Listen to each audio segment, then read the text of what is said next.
So, itong style ng laro na ito, mga kababayan, trademark talaga ha? Trademark ito ng Liberal Party. At ito ginagawa nila ngayon dito kay Vice President Sara Duterte. File ng impeachment, file ng kaso. Kailan nag-file ng kaso si Trillanes kay Vice President Sara Duterte? Di ba last year pa? Ano na nangyari? Ngayon, eto, impeachment na naman. Tatlo pa. Anong ibig sabihin? Tatlo. Para kunwari, matibay.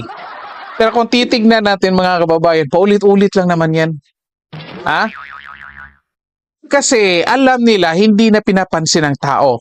Nung unang impeachment, I think, bago mag-February mga kababayan, sino nag-file? Akbayan.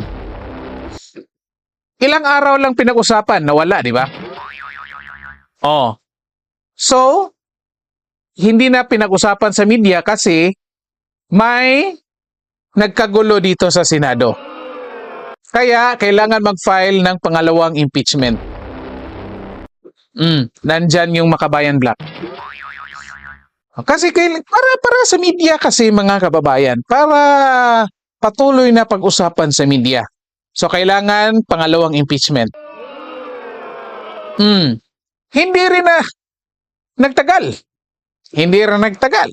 Ilang araw lang. Nawala, hindi na pinag-usapan sa media. Kasi, dito, iba yung pinag-usapan sa Senado pa rin. Pinag-usapan din yung impeachment ni PBBM. So, nawala.